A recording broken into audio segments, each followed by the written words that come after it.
હાલ કચ્છની ધરતી પર જૈન આચાર્ય મહાશ્રમણ પધાર્યા છે, જેના ઉપલક્ષ્યમાં મર્યાદા મહોત્સવનું ધામધૂમથી આયોજન કરવામાં આવી રહ્યું છે, જેમાં વધુ એક મોરપીછું ઉમેરાયું છે. મૂળ વાગડના ફતેહગઢ ગામના નાનચંદ સંઘવી પરિવારના 16 વર્ષીય કિશોર કેવિન સંઘવી શુક્રવારે દીક્ષા અંગીકાર કરી હતી. આ પ્રસંગે મુમુક્ષુ કેવિન સંઘવીએ જણાવ્યું હતું કે દીક્ષા એ આપણો ભવ પાર કરે છે, મોક્ષ સિદ્ધિ પહોંચાડે છે અને સારું જીવન જીવવાની કલા છે.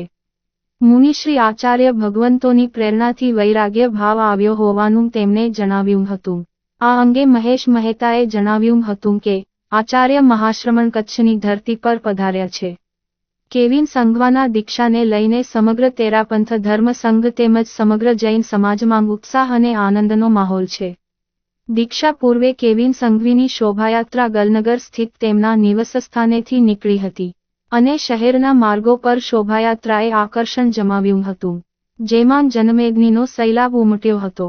આ શોભાયાત્રાની આચાર્ય મહાશ્રમણજીના સાનિધ્યમાં મંગલપાઠ દ્વારા પૂર્ણાહુતિ થઈ હતી અને દીક્ષાર્થીના જય જયકાર સાથે સમગ્ર વાતાવરણ ગુંજી ઉઠ્યું હતું. કેવિન સંઘવીનો દીક્ષા મહોત્સવ તેરાપંથના મર્યાદા મહોત્સવના આચાર્ય મહાશ્રમણ પ્રવાસ વ્યવસ્થા સમિતિના નેજા હેઠળ ઉજવાયો હતો. આયોજનમાં મહોત્સવ વ્યવસ્થા સમિતિ, તેરાપંથ સભા, યુવક પરિષદ, મહિલા મંડળ, અણિવ્રત સમિતિ, કિશોર મંડળ, કન્યા મંડળ, જ્ઞાનશાળા તેમજ વાગડ 224 યુવક મંડળના સૌ હોદ્દેદારો તેમજ કાર્યકરો દ્વારા સહયોગ પ્રાપ્ત થયો હતો. દીક્ષા હું એટલે લઉં છું કેમ કે એ આપણો ભવ પાર કરે છે, આપણે મોક્ષ સુધી પહોંચાડે છે અને એ જ સારી જીવન જીવવાની કલા છે. મારો વૈરાગ્ય ભાવ મુનિશ્રી પૃથ્વીરાજજી સ્વામી જસોલ અને મુનિશ્રી નિકુંજકુમારજી સ્વામીની પ્રેરણાથી મને વૈરાગ્ય ભાવ આવ્યો.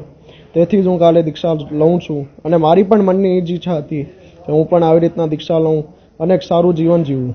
મારા વૈરાગ્યની પ્રેરણામાં મુનિશ્રી પૃથ્વીરાજજી સ્વામી જસોલ, મુનિશ્રી નિકુંજકુમારજી અને મુનિશ્રી અનંત કુમારજીની પ્રેરણા મને મળી હતી. કહેવાય છે કે ભગવાન સ્વયં ભક્તને તારવા માટે અહીં પધાર્યા છે. યુગ પ્રધાન પુણ્ય સમ્રાટ આચાર્ય શ્રી મહાશ્રમણજી કે જેઓ અત્યારે કચ્છની ધરતીને પાવન કરી રહ્યા છે અને તેમાં વધુ એક મોરપીછ ઉમેરાવા જઈ રહ્યું છે મુમુક્ષુ કેવિનનું. મુમુક્ષુ કેવિનને જૈન ભાગવતી દીક્ષા આપવા માટે સ્વયં ભગવાન અહીં પધાર્યા છે, ત્યારે સમગ્ર તેરાપંથ ધર્મ સંઘમાં અને સમગ્ર જૈન સમાજમાં ખૂબ જ ઉત્સાહ અને આનંદનો માહોલ છે. આજે જ્યારે કેવિનભાઈની શોભાયાત્રા નીકળી હતી ત્યારે ભુજના મુખ્ય રાજમાર્ગો પર જાણે એક જનમેદનીનો સૈલાબ ઉમટ્યો હતો અને આ જ સૈલાબ આચાર્ય શ્રી મહાશ્રમણજીના સાનિધ્યમાં જઈ અને એમના મંગલ પાઠ દ્વારા આ શોભાયાત્રાની પૂર્ણાહુતિ થઈ હતી.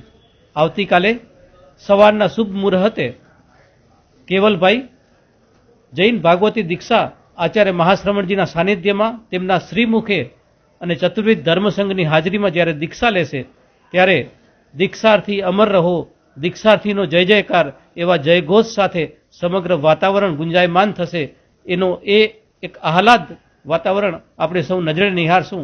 તો આપ સૌ જનમેદનીને મારું નમ્ર નિવેદન છે કે આપણે જૈન ભાગવતી દીક્ષા તો અંગીકાર નથી કરી શકતા, પરંતુ ભાઈ કેવિનની દીક્ષામાં આપણે સૌ હાજર રહી આ ઉત્સવને મહોત્સવ બનાવીએ. મુમુક્ષુ કેવિન શક્તિભાઈ સંઘવી જે તેરાપંથ સંઘમાં યુગ પ્રધાન આચાર્ય શ્રી મહાશ્રમણના શ્રીમુખે દીક્ષા અંગીકાર કરવા જઈ રહ્યો છે. આવતીકાલે એટલે કે તારીખ 7/2/2025 શુક્રવારે દીક્ષા અંગીકાર કરવા જઈ રહ્યો છે.